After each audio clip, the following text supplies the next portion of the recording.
You're listening to the Taylor Marshall Show, episode 102, a special podcast in particular for Christian men, Catholic men.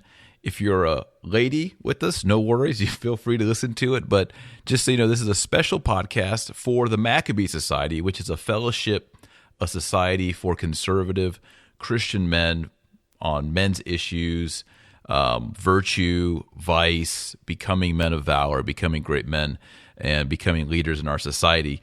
And this is the initial podcast that I did with my buddy Jared Zimmerer. You might know Jared from EWTN. He's been on there a lot. He's also a Catholic speaker and talks a lot on men issues in particular and physical fitness. And we've started this podcast over at the Maccabee Society. You can visit that at MaccabeeSociety.com. And today is different from all other podcasts. It's a sample of that show. So this is episode 1 from the Maccabee podcast. I hope you enjoy it. God bless. All right, welcome to the Maccabee Show. This is the kickoff, man. This is episode 1. Super excited to get this thing going. Taylor and I have been talking about this Maccabee Society for some time, so we're so excited to get this podcast rolling. And we thought maybe for the first one, tell you a little bit about ourselves, what our mission is, and why we're doing this. So I'll let Taylor kind of kick that off and kind of explain who we are. All right, Jared, great to be here today, and welcome to all the guys who are listening in on our first show. The Maccabee Society, you know, I thought about this, I've been thinking about it for years, like where do conservative men, like where do Christian men in particular have a space, like a space on the internet, a space to talk? You know, it seems like to be male, to be masculine is criticized, it's seen as chauvinistic. I think a lot of that has to do with feminism. And so I was thinking, how can we provide great content, articles, things that are attractive to men, but not have a lot of the, what's the right word? You know, some of these, there's all these sites in the manosphere, they call it, you know, and I read them and they're interesting, they're good, but a lot of them kind of have a lot of stuff about sexual morality and pickup artistry and all this kind of stuff. And I wanted something that had a lot of the insights that were there and a lot of the fraternity that was in those sites, but that was catered more for a conservative audience, you know, Christian audience. And you know, our show is just basically Trinitarian. That's our audience. You know, if you're a Christian, you believe in the Holy Trinity, like the Nicene Creed, the Apostles' Creed, this is for you. So we're going to have like hunting reviews and gadget reviews and knife reviews and film reviews, book reviews, booze reviews. I've already been writing some of those. We're at Maccabee Society on single malt scotches. So if you're into that kind of stuff, outdoors, adventure, self-improvement, philosophy, fitness, strength, this is the show and this is the site for you. So my name's Taylor Marshall, and I'm a professor. I did my PhD on Thomas Aquinas and natural law, and I'm the founder of the Troops of St. George, which is a outdoors adventure organization, a fraternal organization for men, in particular Catholic men and their sons, and for priests and deacons and clergy. We go out into the outdoors and we do survival stuff, and we build things, and we camp, and we cook on the fire, and we do it with our sons. And it's a great bonding experience, but primarily something to teach men and young men virtue. And sometimes chasing chickens too. And that's right, Jared, you were with us in the last camp out, and we got the boys, we had 6 chickens? I think so, yeah. Yeah, we got 6 chickens, and we told the boys they're cooking dinner that night. And then we just threw out these chickens, and the boys had to chase them down, which I think mainly the dads had to chase them because these chickens are fast. Yeah, they were. And the boys had to catch the chickens. They had to bleed out the chickens. They had to pluck the chickens. They had to quarter the chickens. They had to cook the chickens with the dad's help, you know. And it was fun. It was great. I think it's an awesome way, too, to like wake other, especially these boys, up to the fact that, you know, your food doesn't come from cellophane from Walmart. Exactly. Right? Like it really does come from another life. Yeah. And you have to respect that. You have to realize that in order to have the necessities that we do, there's a certain amount of sacrifice that it takes to get that. And I always laugh because whenever we did that, they were in a circle and we threw the chickens like right in the middle of them. They just gang rushed the thing, and it just jumps over them and ran out, that was hilarious. But and then when they caught them, you know, the boys are like petting them and teaching them, treating them like pets. But then 5 minutes later, they have a knife out.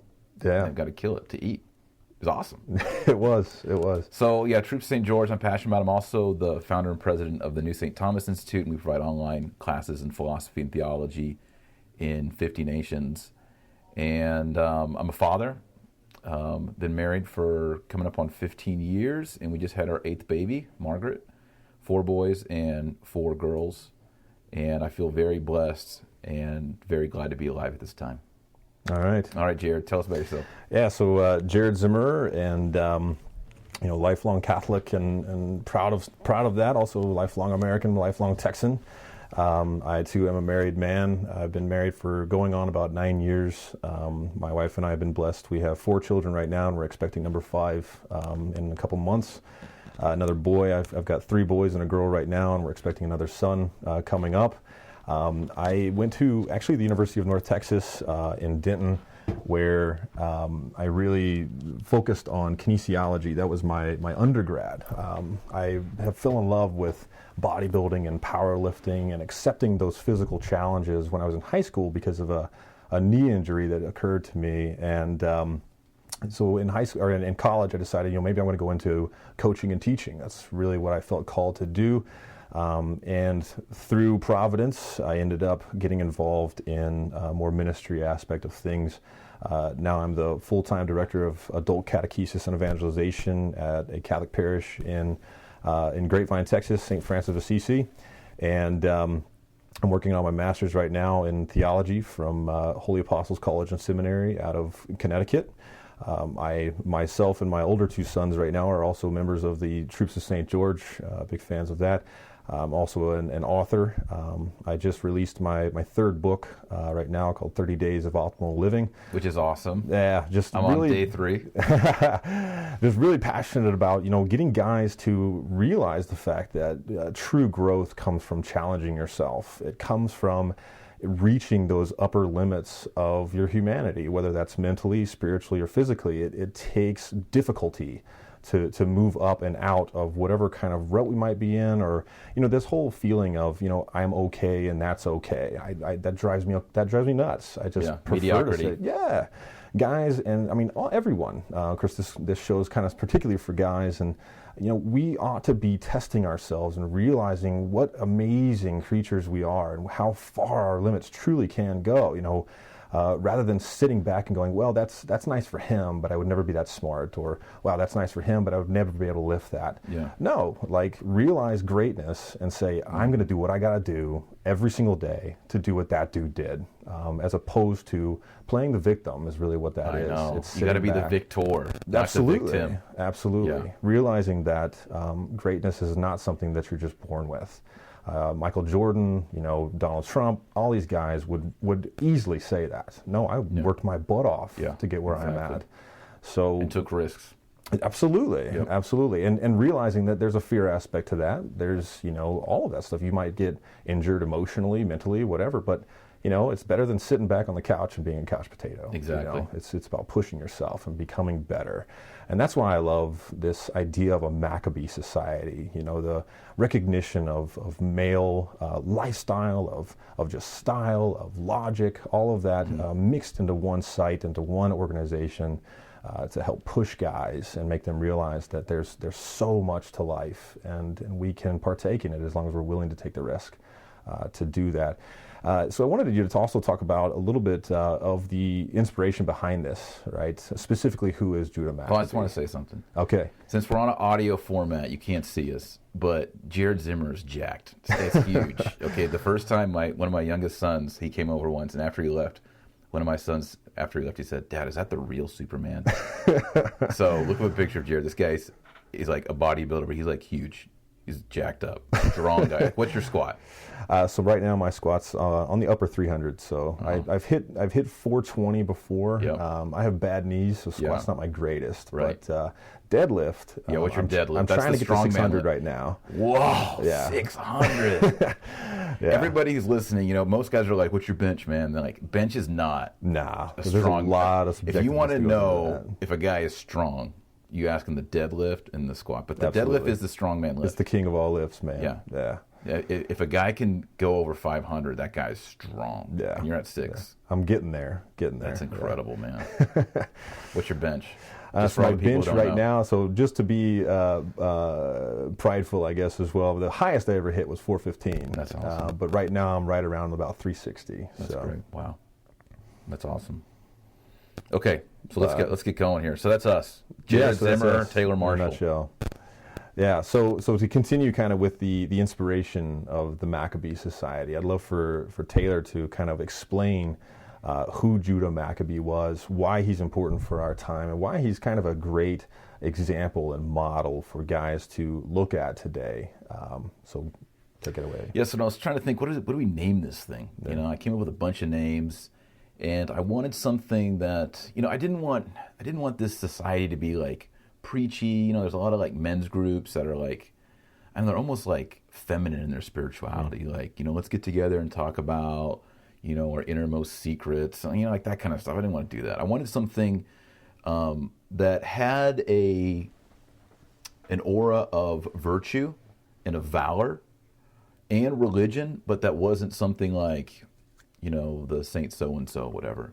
And so I was thinking, like, who is there in history who demonstrates all of these characteristics? And there are a lot of great Greek and Roman characters, pagan characters, but, it's kind of hard to tap into their spirituality because, I don't worship Jupiter. I don't think you do either. And most of the guys listening aren't into Jupiter. So I was thinking, well, Judah Maccabeus. I have a godson who's has middle name Maccabeus. And nice. I always thought, Jordan Lowe, if you're listening, I was like, man, he named his son Maccabeus. That's so cool. That's awesome. And so it's always struck with me, like, Maccabeus is like one of the most manliest men, Judas Maccabeus. His father was a priest, and this is like in the Old Testament, before Christ. And the Seleucid Greeks came in, and they took over the Holy Land, and they basically told the Jewish people, you can't circumcise your kids, you can't read the Bible, you got to burn the Bible. The temple is no longer going to be dedicated to Yahweh of the Old Testament. It's now going to be, we're going to put in idols, and we're going to sacrifice swine, and y'all need to eat unkosher food and all that. And most of the people actually went along with it. Yeah, in fact, one of the stories that always shocked me was that in the gymnasium, a lot of times, because they would be wrestling in the nude, a lot of the Jews that were circumcised, they would have reverse circumcisions so that they looked Hellenized, so they looked Greek. Exactly. And that shows the level of kind of intimidation, but also the kind of subversiveness of the Greek culture into there. Exactly. So the Greeks were coming in, and they were steadily and explicitly eroding the religious and traditional identity of the Jewish people in this time period. And I kind of feel like that we live in that period now. Mm-hmm. I feel that, we're Christians, we're followers of Jesus Christ, and the culture is trying to erode our identity as families, as men, as women, and, adherents to our faith. And so I thought, who stands out as a great example of someone who resisted that? And obviously the Maccabee did. Mm-hmm. So Judas Maccabeus, his father was Mattathias. He was a priest. And he was just like, this is unacceptable. I'm not going to eat pork. I'm not going to go along with these false customs. I'm going to remain true to the tradition and the faith of my fathers. And so he took his 5 sons, and they went out in the wilderness, and they just gathered men to themselves over time, and they built up this guerrilla army. And even though, the Seleucid Greek army was the best at that time, this is, if you've seen like 300, you have the Persians and the Greeks. Well, eventually the Greeks beat out the Persians. Mm-hmm. And even though they're incredibly outnumbered. Yeah, right. Yeah. But the Greeks were tough. So it's we're not that far in history behind that. And the Greeks are coming in, they just take out, they're just like, hey, you Jewish people, you ain't doing that anymore. You're going to do the Greek stuff. And Mattathias and his sons were like, no, we're not. And they went into the wilderness, and they gathered these men to themselves. They created this army, and they actually came back, and they defeated and drove out the pagan invaders. And they rededicated the temple in Jerusalem. They recaptured Jerusalem. They rededicated it. They brought back the priesthood. And Jewish people to this day celebrate a feast called Hanukkah. We've all heard of it, December. And Hanukkah is actually the remembrance of the Maccabees, Judas Maccabee. And so Mattathias, the father, eventually died. And so the leadership fell to his son Judah Maccabeus. Sometimes Judas Maccabeus. You'll see it written either way. And he was given the name Maccabee as a nickname, which means hammer.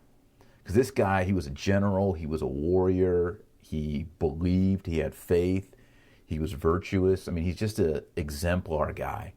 And so he's given this name, the Hammer, Judah the Hammer, or Judah the Maccabee. And I just love that. You know, it reminds you kind of in the medieval times you had Charles Martel, you know, Charles the Hammer, and they're drawing that from the Maccabean tradition. They're seeing him as a new Maccabee. And I thought, this is a great paradigm for men today. You know, our faith we're kind of in a post-Christian society. And you mentioned, you know, that the men in the gymnasium in Jerusalem, the Jewish men, would try to reverse their circumcision so that they would be able to fit in with the new secular Greek society. And I think that we have the same thing now. Men are emasculating themselves. They're becoming effeminate. We as Christians are undermining our doctrine, our dogma, our faith, our creeds, so that we can fit in with the culture. And we want to call men and say, no, let's go out, let's be apart for a little bit. Let's organize ourselves, fathers and sons. Let's pass this down, because it's an intergenerational thing with the Maccabees, and let's fight back. And whether that means, you know, getting a spear and a shield like the guys back then, or if it means getting online and writing something, or organizing ourselves, or teaching our sons, or being men for our wives, or establishing this is what a traditional family looks like, and here's why it succeeds in every single category. That's what we want to do as the Maccabee Society. Yeah. And also one thing I wanted to throw out there as well, one of my favorite aspects to the story of Judah is actually his mother calling him towards the battle and saying, you know, you gentlemen need to fight. Whether that means your life, whether that means your death, it is what it is, and it's time to fight. And it reminds me of that scene on 300 whenever his wife is like, "Come back with your shield or on it." Yeah, you know, and I love that as an aspect of where our wives fall in all of this, of, you know, being in the mission of the husband. But in order to do that, the man has to have a mission, right? Exactly. And other ways we can fight this, you know, kind of secularization that's happening is this inner challenge of, I'm not spiritual enough, I'm not smart enough, I'm not physical enough. Okay, well, do things that will push you to that. Exactly. Like, be uncomfortable. Absolutely. Everybody now says be comfortable. Right. Like, the end all be all is on your soft couch with a beer and chips and salsa and watching something, you know. And Aristotle says true happiness is not in passivity, but in activity. Right? He uses that Greek word energeia, which is where we get the word energy or activity. You know, you're more happy if you're the quarterback throwing the winning touchdown in the Super Bowl. That guy's way more happy than the people watching it. Absolutely. Because he's doing it, right? And we need to be men of action. We need to do stuff. We need to go out and be strong. And that means you have to be uncomfortable. Yeah. And it's interesting too, because, you know, kind of coming up in the era that I did, you know, my father was a businessman, not really like a hunter, outdoors type of guy, but he and I lifted weights together. That was something that he and I did as father and son, and that was where we'd had some of our best conversations, you know. But there was also an aspect with that of, you know, because, you know, we live in a time now where if your car has a problem, you take it to the shop. If you've got a broken refrigerator, you bring in a repairman. If your sink's messed up, same thing. As opposed to, no, I'm going to figure this out and I'm going to fix it.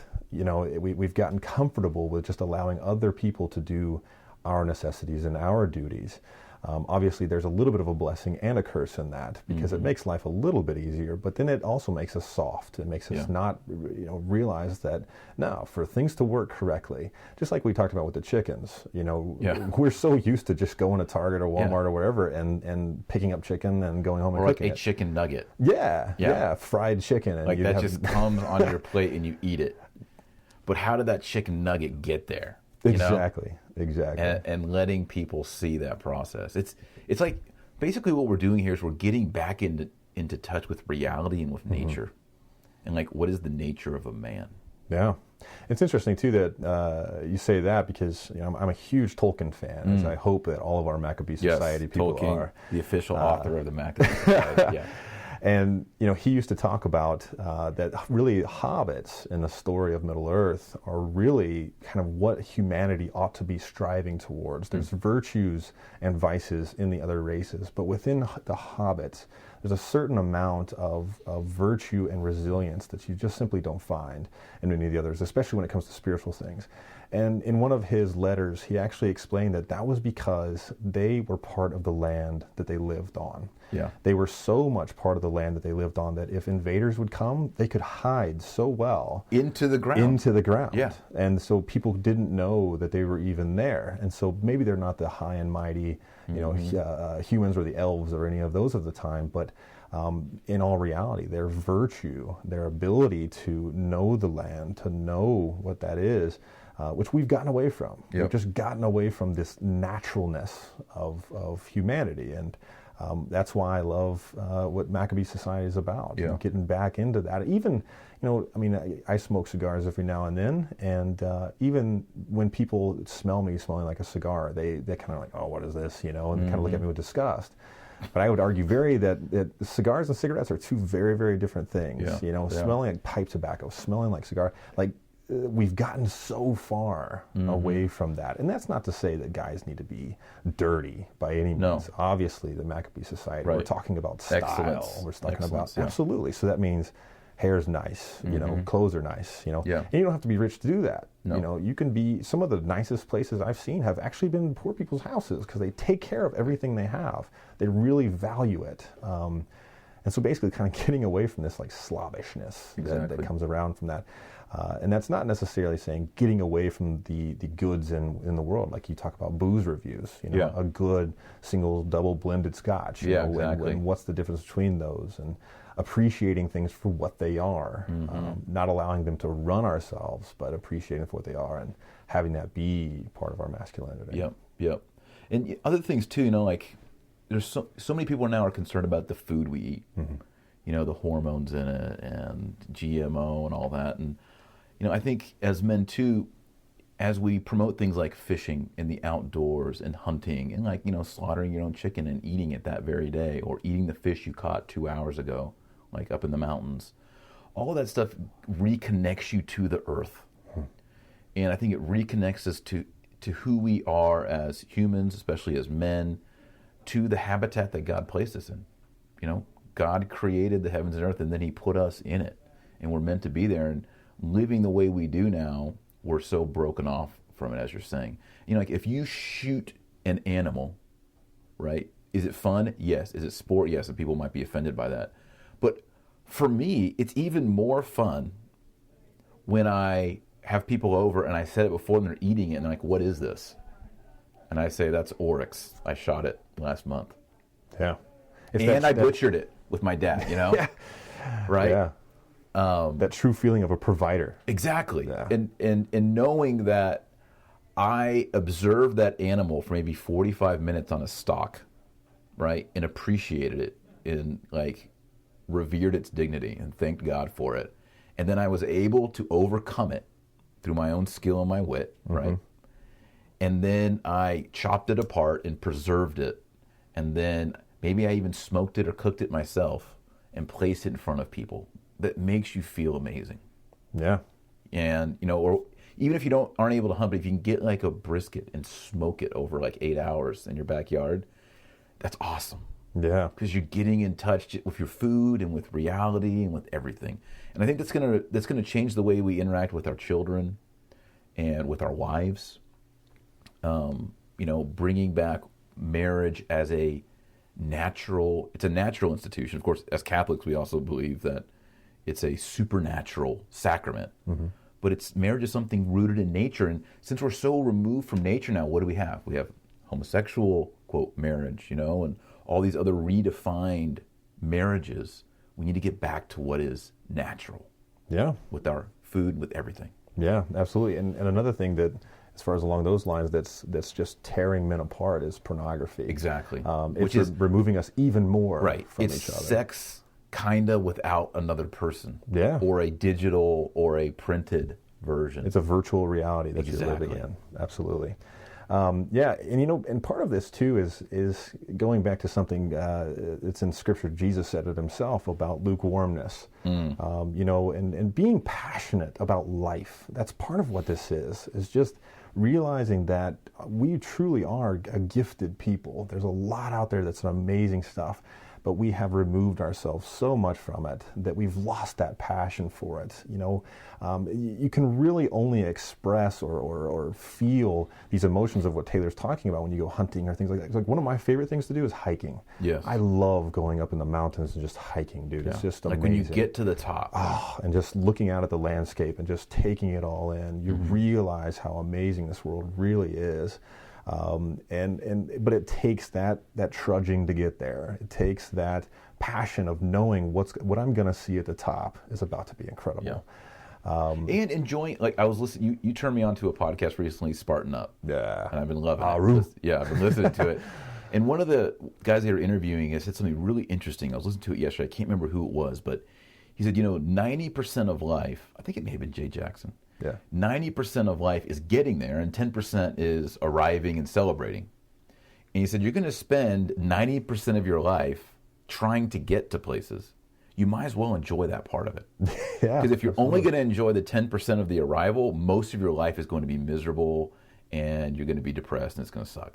And I was like, wow, that's incredible.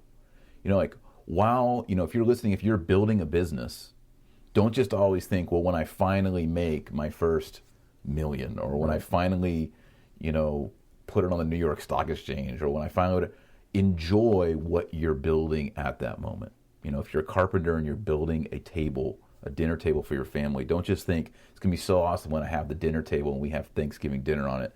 Actually enjoy sanding it, or measuring, or finding the wood. Like, we have to enjoy the process and not just the conclusion. Yeah, that's a great point. Especially because these days, if you want to build a house, you want to build a building, you just knock it out. You hire somebody and or a church. Yeah, knock it out in 6 months. The old days took like 800 years to build a church, cathedral, Exactly. So you're almost forced to appreciate the process, Same thing with when we're talking about food. We no longer are planting our own apple trees. We're no longer doing these things. We go to the store and just pick them up. And so the process is part of the beauty of it all. Same thing with being a father and seeing the children grow. I hear so many people say, well, when they're 22 and out of the house, that drives me up the wall. It's like, dude, you just wasted 22 years of their life then. Some parents think the goal of being a parent is saving enough money for them to go to college and getting them out. Yep. But that's like less than 10% of it. Exactly. You might as well enjoy all the little things as best as you can for the 18 years leading up. Absolutely. Even the challenges, the stuff that really are very hard when it comes to all of that. Yeah. But so as far as what we're really hoping to get out of this show, we've got some ideas. We've got some really we're aiming high with this show, right? And so what the future kind of holds for this is a continuation of this kind of conversation of what does it mean to challenge oneself? What does it mean to get back into nature? What does it mean in the end to be a man, and so part of this is we're going to be contacting a lot of people who have gone through these challenges, people who, I always, to borrow from Spartan Up, but they always talk about, what success means to you. It doesn't necessarily always mean a millionaire. You can be just as happy making a lot less money. Precisely. As long as you're successful in that moment. And talking to some individuals that have lived amazing lives and what we can learn from them, what we can glean from them. I know you and I have really had a lot of conversations about how in most of modern society today, there's almost this desire to be the victim because it's easier to sit back and point fingers. And if you see someone who's above in the upper echelon, as opposed to saying, I got to get there, how can I get it? What is the pathway to that? Yes. Or just seeing someone who's above you. Like, I look at you and you're like, wow, his deadlift is 600, I could be like, well, I'm not neat, I'm never going to be there, I don't have the genetic, I can play the victim. Right. Or I could be like, I really admire him, that's incredible. I need to buy a book on that, See, I see your doctorate, and I'm like, dude, I got to get there, Right. Or I say, well, maybe I can humble myself and go to him and say, hey, could you look at my form? Yeah. Or whatever, and maybe that's going to get me an extra 20, 30 pounds right away. And I think, like you're saying, the modern person just wants to pull the victim card out or to make the excuses or to vilify anyone who is above you. Exactly. If they're more successful than me, they must be a thief. Yes. If they're more successful than me, they must be a jerk, how they got there. Instead of thinking, no, I could be successful too. Yeah. I could lift that much. I could run that far. I was listening to another one of those podcasts, Spartan Up, and this guy ran 50 marathons in 50 days in 50 states. Can you imagine you ran a marathon, the next morning you wake up, you run another marathon? Jeez. And my inclination, this guy's crazy. This guy, I mean, he's just showing off. And I kind of caught myself like, no, don't vilify him. Yeah. Like, he has attained something that's like Olympian. Yeah. He should be admired. And if anything, I need to get off my butt and go run 3 miles this morning. Absolutely. Yeah, because it's so much easier to just say, well, then he's crazy. He's nuts. Yeah, or, crazy. Or I would never be able to do that. Yeah. Or, and the thing about it is that, what do they always say? If you shoot for the sun, sometimes you'll hit the stars. Yeah. There's a reality in that. Maybe you won't run 50 marathons in 50 days in 50 states, but you can maybe run 2 or 3 marathons, and you ran a marathon. Yeah. Like, that's incredible. I've never ran one. I haven't either. I've always maybe wanted to. Half marathon. Yeah, right. Exactly. Something pushing yourself. But seeing excellence, and instead of pushing it down, letting it stand on its own, and then it's really a turn on yourself. Yeah. Looking in your own heart and asking yourself, why am I not excellent? Yeah. And this is what I think. This is what Christian men need to do. We need to in the next 20 to 50 years, we need to say, I'm living a traditional family lifestyle. I'm having children. I'm not doing the 1.8 children per woman. I'm going to have multiple children, be fruitful, and I'm going to live a virtuous life. I'm not going to cheat. I'm not going to lie, and I'm going to show the world how much joy it brings myself, my wife, my kids, the happiness, how it transforms my neighborhood, my town, my county, my state. This is what we need to do. This is how people are converted in a post-Christian society. Absolutely. As an example, I mean, one thing, again, you and I have talked about being that we have large families. When we go into public, it's very often that you get those odd looks or whatnot. Or mean comments. Or mean comments. Yeah. I mean, I can't tell you how many times when I go to the supermarket and I've got all 4 of mine and they're all hanging on to the grocery cart, and it's kind of a little bit crazy, but they always, oh, man, are all those yours? Or, wow, how that happens, right? Those kinds of comments. But if you're happy, you're smiling, exactly. You look good, you have your hair nice. They're like, wow. Yeah, and you're like, absolutely, I love these kids. Joy and I have had several times where we'll be out to dinner and we'll have the baby with us, just she and I on a date with the baby. And the waitress said, oh, is this your first one? And we'll say, no. And they go, oh, really? You have other kids? Yeah. Well, how many do you have? Well, this is our 8th. I usually we don't ever like brag, and they're always like, but we hear so often, but you look so happy. Or you are so happy. And they assume that if you had a lot of kids, you're going to be miserable.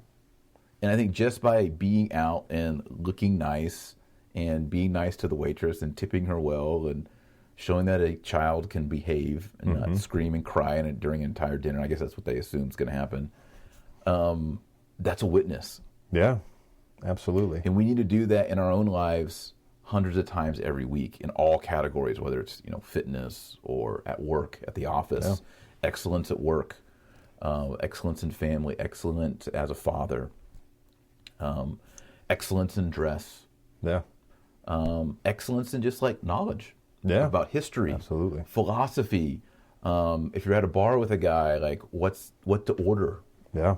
It truly is. It's about becoming a Renaissance man and trying to be as excellent as you can in all of those areas. Yes. So you're comfortable enough to sit around with someone and pray with someone, but you're also comfortable enough to have very deep philosophical, theological questions and answers with people. But then you can also say, yeah, I prefer this scotch over that scotch. Or, oh yeah, that tobacco's from the Dominican Republic. I kind of prefer Nicaraguan. Yeah, that kind of thing. Like it creates a cultured, truly cultured Renaissance man. It's funny. I always, I used to be a big fan, still kind of am, of The Rock. And he really represents to me somebody who came from nothing and worked his butt off to get to where he's at now. And now he's a multimillionaire, award-winning actor. Right. And it's funny because if you follow him on Instagram, just recently he posted that he's been up for 37 hours straight, and he was hitting the gym before he was going to go do 3 more hours worth of work and then hit the sack. So he was doing 37 hours of lifting? No, 37 hours of just work. So first he went to this like award show, then he went to filming for something else. Then he went to a couple of, he put it all in the Instagram explanation of it. But I was just like, that's it. That whole mentality of, no, I got to do it. And if that means I got to lose sleep, or if that means I got to hurt for a while, it is what it is. Exactly. You'll sleep when you're dead, kind of thing. Yeah. I mean, and I'm like, how is this dude who has been up for 36 hours have enough energy to go hit the gym? Because it's like, this is my gym time. I cannot give up on it, and it's the same thing with, reading very, very heady, deep, either philosophical, theological it's hard stuff. work, it's isn't it? hard. It It's hurts. hard. It hurts. Yeah. I remember I read Carol with Love and Responsibility before I even understood really what form and matter were. Yeah. And I probably understood about 5% of the entire book, but I finished it. Right. And by the end of it, I was better for it. Exactly. It took me a while, and I had to reread a lot of stuff. But by the end of it, I felt this like intellectual surge, and was just like, "This is amazing! Yes. Like this is like almost a shot of some kind of kind of energy that just built me up." That's right. Just as much as I get in the gym and all of that stuff. So it's truly about pushing ourselves. And I think these are all. I mean, we'll. I think in the weeks and months to come, we'll hit these on specifics. Absolutely. A lot of this just comes down to, it's not, I'm going to try to do that, or when I get to it. It's like, no, I pray 30 minutes every day. Yeah. That's just who I am. And if I have to move my schedule around it, I'm going to pray 30 minutes every day. Absolutely. I am a person who works out. I always do, unless I'm sick. That's who I am. I am a guy who does not once, ever, never, ever, ever is going to look at pornography. That's who I am. Exactly. It's not like I'm going to try. So many guys say, well, I'll try. No, you define your identity. Like if you read the epistles of St. Paul, he's always trying to change the ethical behavior of the early Christians, like in the Corinthian Christians or the Roman Christians, by reminding them, this is your identity in Christ. Like he keeps bringing that back. Like, don't sin because this is who you are. As a man, we just need to say, this is who I am. Exactly. And I always do it. Absolutely. No deterring. Yeah, from it. This is what I do. This is what I do.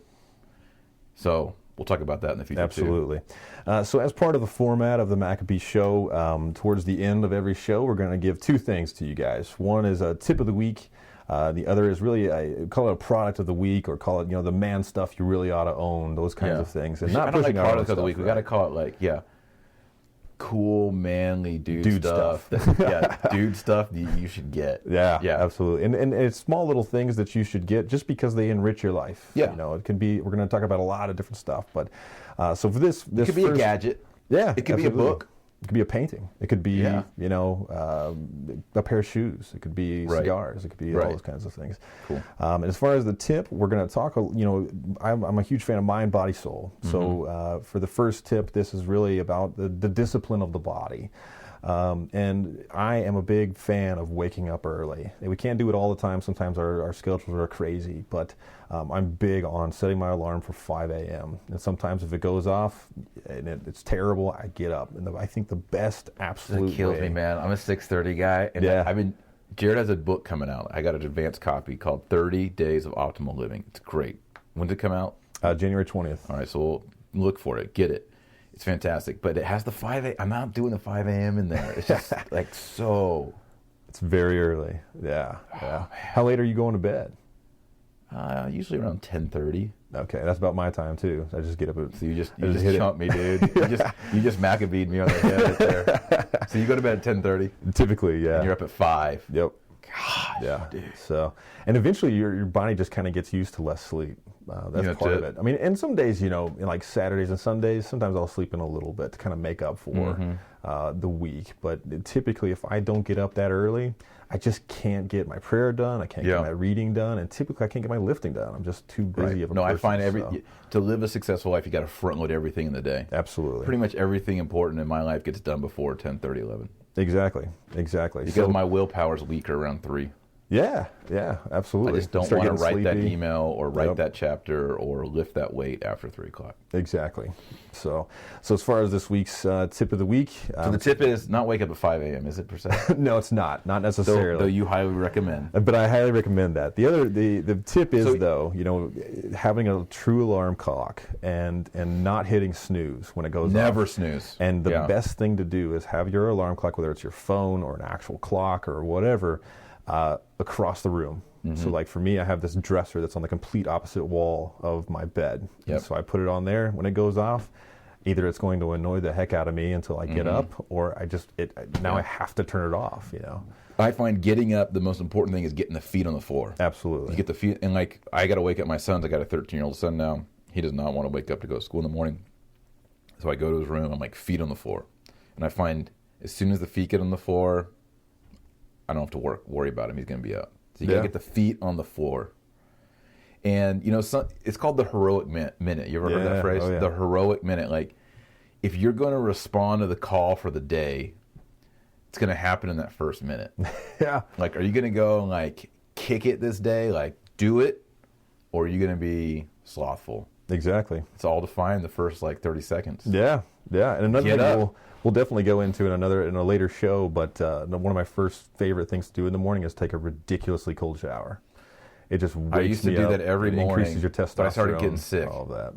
But I don't want to be a victim, and like, so maybe I should do it again. But yeah, it's incredible. Absolutely. Or sometimes what I'll do is just get some ice water in my hands and just pop it on my face, and that alone will wake me up enough to where I'm ready for the day. I used to work out these Russian guys, and they were hardcore. They were Russian Orthodox. That's okay. It's a phone. Or can we mute that? Yeah. Or no, just mute the phone. I'll keep talking, you mute the phone. They were Russian Orthodox guys, and they do this extreme... it was actually this stuff called Sistema. You ever heard of Sistema? It's like Russian martial arts. You ever heard of that, Jared? I have. Actually, I heard it through you. Okay. So they like extreme.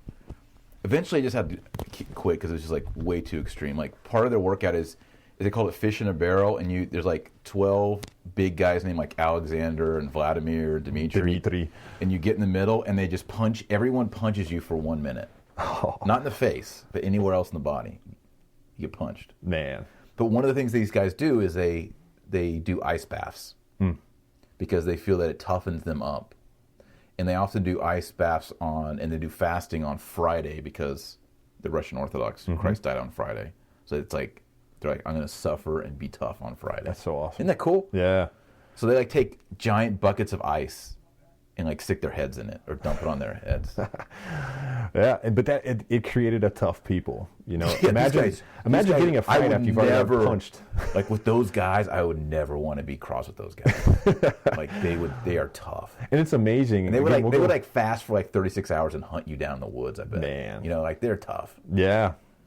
And it's amazing how much these physical things spill into everything else. Yeah. If you're willing to do something difficult physically, it makes these other difficulties that much more manageable. It makes you realize that, I may not be made of glass, and but I'm ready to go. You know, because I'm not made of glass, right? Right. But I'm not perfect by any means. And doesn't that make you happy? I can push myself. Absolutely.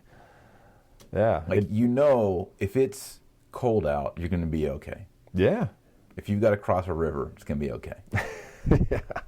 You got to lift something, it's going to be all right. Exactly. You got to debate somebody, it's going to be all right. Exactly. You put the time in on it. If you're going to speak in front of 1,000 people, that's right. It'd be all right. It's going to be okay. Yeah.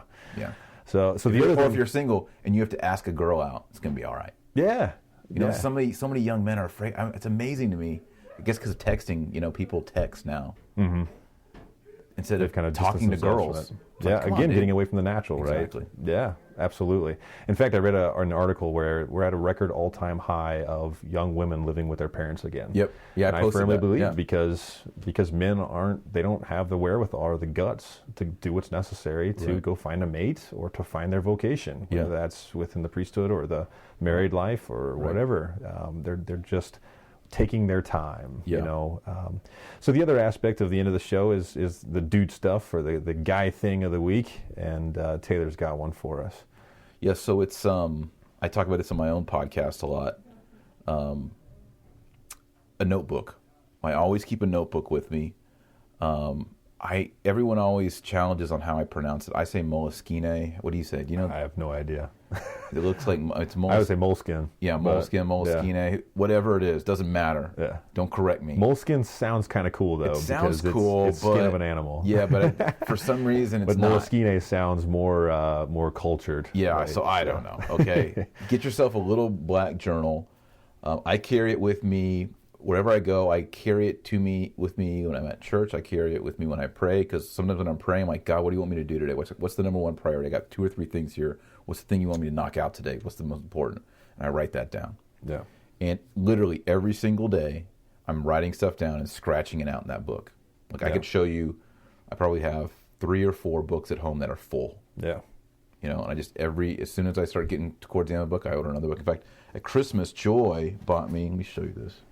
And the nice thing about these too, I mean, especially within the context of what we're talking about of striving for excellence, when it comes to that, I mean, you are going to be busy. That's part of it, is that your daily life is going to become busy. And so everyone is trying to, think of it this way, there's all these thieves out there, and they're not stealing your money, they're stealing your time. Absolutely. And they're stealing your time on a bunch of stupid stuff. And for most people listening, it has to do with email. But people are stealing your time, or it might be Facebook, Twitter, texting. People are calling you and talking about things that they could figure out on their own, right? Like, I hardly ever answer the phone unless it's like a close friend or family member. I let it go to voicemail. I'm sorry if you're listening and I let you go to voicemail. Just because usually, like, if the phone's ringing, usually I have my phone off, but it's ringing and I'm writing a chapter, right? Or I'm writing a blog post, or I'm writing a script for a video. If I stop and talk to you, I'm going to lose track. Exactly. I'm in the mode. I'm going to keep in the flow, and it's going to keep going. And you know what? In 45 minutes, when I'm done with this task, and I'm going to go for a walk, or I'm going to go get lunch, I'm going to call you. Yeah. Here's my new book. Isn't this huge? That's nice. This is the new big Moleskine book. And it has the rubber band on it, and it has a bookmark in it, and it just gives me more space, like, to write in it. Yeah. You know? And I like the checkered book. I mean, I've got one that has lines on it, but I like the checkered because if you are a doodler, or if you've kind of got, that more creative mindset, that's really nice to It is. This is my first time to get the checkered page. Usually I have the lines. Yeah. And honestly, I hadn't thought that much about it. I just was writing in it. But and I have one it's pocket sized. It's really small, and it's mostly just my to-dos for the day. I mean, typically, like, it'll be 2:00 in the afternoon, and I might be, running somewhere or meeting with someone. I'll go, oh yeah, I need to remember to do that tomorrow. Yes. So I'll take it out and just write it down, and now it's out of my mind to where I'm not stressed about it. That's a key. When I write it down, I am more calm about it. Yeah. Because I know it's there. And like, because in the past, I always be like, oh, I have all that stuff to do. Oh, I'm so overwhelmed. You always talk to people like, how's it going? Oh, I'm so busy. Yeah. I don't say that anymore. Right. It just sounds lame. I'm so busy. Life's great. Yeah, Things are good. I'm blessed. I'm blessed. Because everything I need to do is in that book. Yeah, exactly. And sometimes even, like, I find that I keep it at my bedside. So if I am stressed about something, I keep worrying, I just write it down. It's out of my mind. I sleep better because of it. Yep. And so anyway. So that's the tip. That's tip and product of the week, man. Yeah. So the tip of the week is wake up. Have your alarm clock on the other side of the room. Heroic minute. Yep. Don't be a wuss in the first 30 seconds of your day. Kick it, right? And then our dude stuff, product of the week, is get yourself one of these notebooks. Absolutely. Write your stuff down. Do your stuff. Scratch it off. There you go. Awesome. All right. Well, that ends episode 1 of the Maccabee Show. Be sure to check out the show notes and also to... 2 call to actions. Yeah. So first of all, if you like this podcast, if you want to read our articles, we have a lot of guys. We already have about 8 authors who are writing stuff on MaccabeeSociety.com. So it's not just the show. The show's a small part of it. It's really the community and the articles. So go to MaccabeeSociety.com, sign up for our email. You'll get updates on not only some of the posts, but you'll get updates on this podcast so you won't miss the episodes. And then also if you're on Facebook, go ahead and like our Facebook page. You'll see our stuff there too. And it'll just bring about awareness. We want more people to find the show and the posts and the site and all that. So that'd be great if you could do that. That's your call to action this week. We should do that every week. We should have call to action. Absolutely. We should have. We're supposed to be men of action, right? Yeah. Tip, dude stuff, product, and then call to action. Like, this is something you should do. All right. Cool. All right. Well, hey, thanks for listening. We really appreciate all you guys, and we'll see you on the next show. Until then, be the Maccabee.